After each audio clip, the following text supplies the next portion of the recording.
আমার এক বন্ধু বিদেশে পড়াশোনা করতে যাওয়ার আগে সমকামিতা সমর্থন করে কিনা এ বিষয়ে জিজ্ঞাসিত হয়। সে যেন বাদ না পড়ে এজন্য সে সমর্থন করেছে বলে মত দিয়েছে। প্রকৃতপক্ষে সে সমকামিতা সমর্থন করে না। এখন তার করণীয় কি? দেখুন, পৃথিবীতে যারা নিজেদেরকে উদার এবং মুক্ত মনা হিসাবে দাবি করে, আমাদের সমাজেও তাদের যে সমস্ত অনুসারীরা আছে তারাও নিজেদেরকে স্বাধীন মত প্রকাশের স্বাধীনতার বিশ্বাসী এবং উদার মুক্তমনা এ জাতীয় তকমাগুলো তারা নিজেদের ক্ষেত্রে তারা ফিট করে। অথচ তারাই বাধ্য করে, যখন কোনো স্টুডেন্ট পড়াশোনা করতে যায়, এমনকি ব্যবসায়ীদেরকে বাধ্য করে যে আপনি সমকামিতায় বিশ্বাস করছেন কিনা। সমকামিতায় বিশ্বাস করতে আমাকে যে বাধ্য করা হচ্ছে, আমার দিন আমার ধর্ম সেটাকে নিষেধ করছে, আমার বিবেক বলছে আমি সেটাকে সাপোর্ট করি না। তো আমাকে সেটা সাপোর্ট করতে যে বাধ্য করা হচ্ছে, এটা কি আমাকে মত প্রকাশের স্বাধীনতা দেওয়া হলো নাকি খর্ব করা হলো?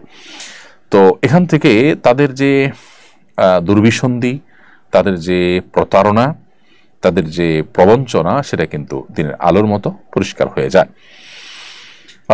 এখন আপনার যে বন্ধু, তিনি পড়াশোনার জন্য সেই ভার্সিটিতে চান্স পাওয়ার জন্য এটাকে সাপোর্ট করেছেন, তিনি অবশ্যই এর মাধ্যমে একটা গর্হিত কাজ করেছেন। কারণ পার্থিব সামান্য একটু সুবিধা আদায়ের জন্য এটাকে নিরুপায় হওয়া বলে না, যে যেটা আমার যেটা কারণে আমি দেয়ালে পিঠ ঠেকে গেছি, আমি এটা না হলে আমি শেষ হয়ে যাব, এরকম লেভেলের সমস্যা নয়।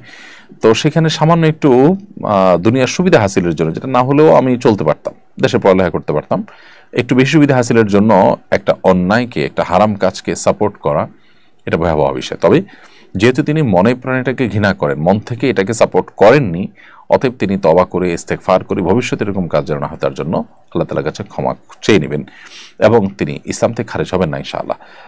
কারণ হলো ইল্লা মান উকরিহা ওয়া কলবুহু মুতমাইন্নুন বিল ঈমান। আল্লাহ বলেছেন যে কাউকে কুফরির ব্যাপারে যদি বাধ্য করা হয় বা জোর করা হয়, জবরদস্তি করা হয়, কিন্তু তার অন্তরে সেটা না থাকে, তাহলে সে ব্যক্তি কাফির হবে না।